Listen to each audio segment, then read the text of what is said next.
Hey guys, I'm Edward with Everything Kayak. We want to thank you for joining us again on our YouTube channel here.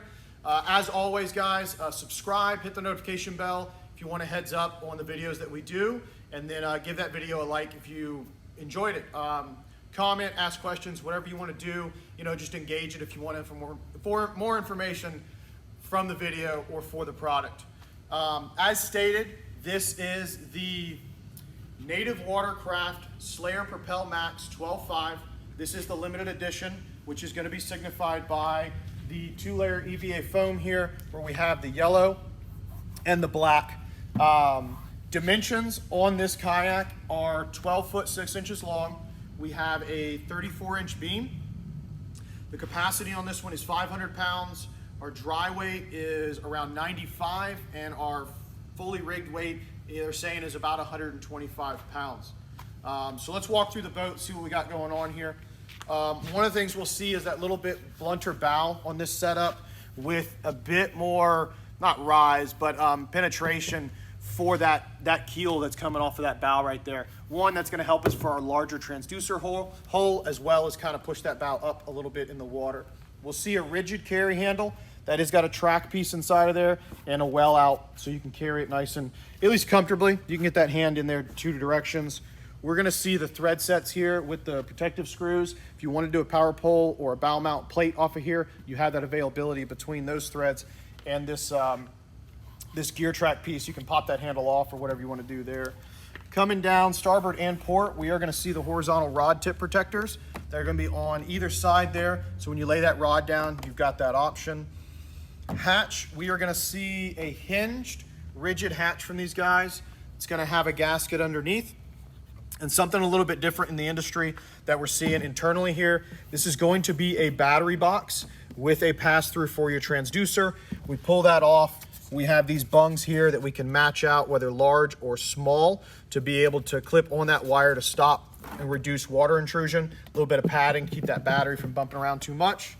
This bow hatch here, we are going to have an insert. So this insert is going to help us manage our equipment. If we've got some stuff in there, it's easy to grab. We scoot up from our cockpit, grab it.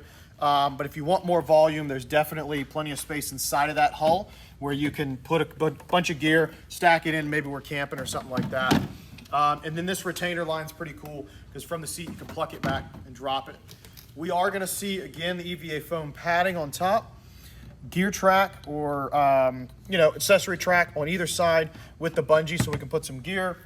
The locks for this hatch are going to be the same thing you guys are familiar with, holding the thwart, which is the cross member for our drive, which will be on both the drive on these as well as that hatch. The drive, this drive is going to be the new 701 series from Native. A couple different features we're going to see is a little bit different crank arm here. The shaping, I'm going to tell you, it's so it'll be faster, it's a little sleeker, but a little bit different shaping on that. They look pretty good, and we are going to see this, what we would call a traditional flat pedal in the mountain bike world, that is studded. And what those studs are going to allow us to do is with shoes, we can now grip it. Really easy though. You've got the heads in there. Say we want to take all these off of this side and just keep the ones on this side, so we can do shoes here and we can have a barefoot pedal on the other side. And yes, both pedals are going to be that pedal. A little Allen head, pull those right out. That's going to be 2 of the features. Another one of the features that we're going to see that is standard on the 701 drive now is this little aluminum sleeve right here. So a lot of folks have had issues in the past where we're getting lines and stuff hung up in here. It's tangling, and what this is going to do is this collar, as it protrudes out and comes up, this propeller assembly is going to recess down in that, reducing, so our tolerance or our clearance between these 2 pieces of equipment is going to be very tight, and that's going to reduce that catch of fishing line, especially braid, from getting sucked down in there. That's kind of the touch features on the 701. They've got the little splat, the cavitating plate. We've seen that change in that prop the past couple of years, as well as the standardization of the indexer tool that we reach down, push, pedal, lock it, pull it up. Well, we'll see the splash guard there, guys, and then this well is pretty much the same process you're used to seeing for the Native Propel series kayaks. Coming through the cockpit, we are going to see that gear track down the gunnels, as well as this little set here. There's got a little bumper down here. So when we put a tackle box in there, it's gonna sit. And then we have a bungee here to kind of contain that box, whether it's a little taller or shorter. Really cool option, really easy to get to from your cockpit. You are gonna see that on both sides of this setup. So you could get an assortment of boxes. I think you can get a 36 on its side. You can probably get a 37 up on end. A couple different variabilities. And then another new thing we're gonna see from these guys is right into here. So this is a switch panel. So what we've got is the boat is molded out. They pop out that piece of the poly. They come in with a gasketed cap. And now if I want to put switches, mount a light, whatever I want to do, I can drill into this sacrificial plate. And then if you want to sell it or you change your mind, order you a plate, put it back on, just as clean as it was the day you bought it. So that's a really cool plate that they're doing. We are going to see the module underneath the seat here. So we started seeing this introduced from these guys. And when we shift our seat to adjust our leg length for our pedal drive, this whole piece goes with us. So any tackle we have under here, if we're wanting to stage rod butts right here, that all stays. We've got compartments on both sides where we can put tools here for the small ones. On the back, we've got a drop down with a little ledge back here. This will hold an assortment of tackle boxes. We'll pull that up. You can see that little lip right there. Again, with that EVA foam padding that's traveling all the way up underneath that. So that's a cool option. On the gunnels, we'll see a molded in cup holder. We will see a forward facing rod holder. So a flush mount rod holder that's gonna face a little bit forward right here off of your hip. And then just behind that handle that's molded in as well, you got that molded recess with that rigid, again, the tracks. We've got a flush mount rod holder. That rod holder is going to exist on both sides. On that starboard, we have the forward and the cup holder. On the port, we're gonna have our steering handle. So that assembly there, you guys are used to seeing. That sits right off the back. And then if we're talking about rod storage, our horizontal rod storage up here on the bow, we have that rod tip protector plate. And then on the back, we have kind of a management, guys. You put the rod butt down, clip the bungee underneath there, and it's gonna hold. Now this is also on that track, so we can move that wherever we want, depending on what length our rods are. You know, if we're running a shorter stick at a 6.6, or you know, you're running something more around an 8-foot stick. In the tank well, we are gonna see an introduction we saw from the Titans, where we have our taco style paddle clips on both sides of the gunnel. And that paddle's gonna sit and the blade's gonna recess into these grooves right back here on the stern of that kayak. Again, we'll see that EVA foam padding through. Native's always done those large, nice, quick draining scuppers, and then including the scupper plugs. What do they call this? The super scupper, something like that. Those are available from those guys in packs of 2. And on the back here, we have a rise. So that tank well is gonna kind of come up a little bit. We're gonna have our rudder assembly.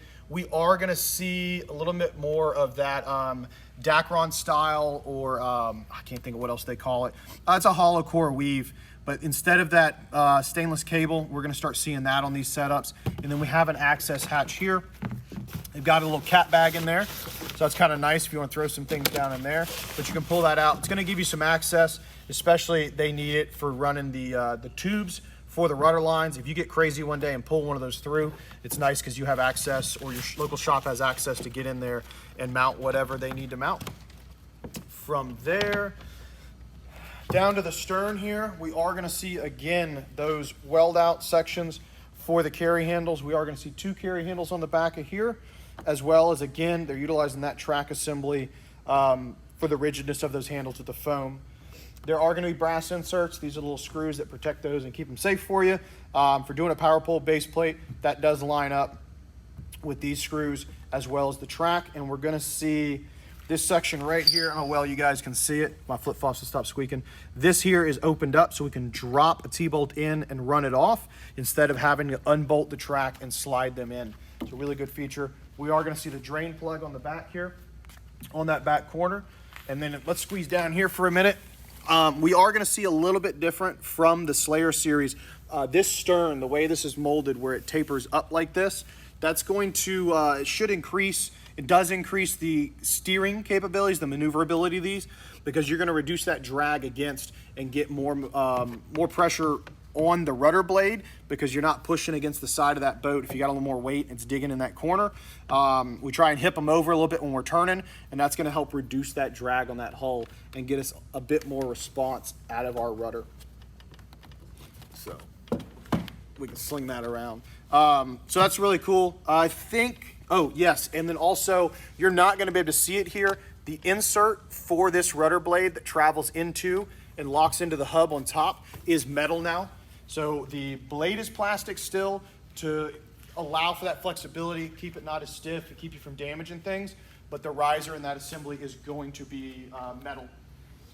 So guys, that is a quick rundown on the native Watercraft Slayer Propel Max 12.5. This is the special edition, like we said earlier, that's signified with all the extra EVA foam padding that's over the top of the deck.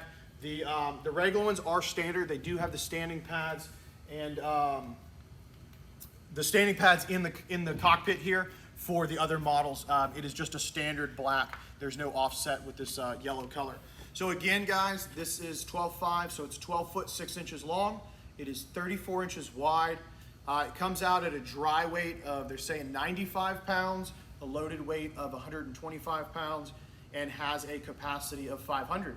So guys, appreciate you tuning in. Cheers.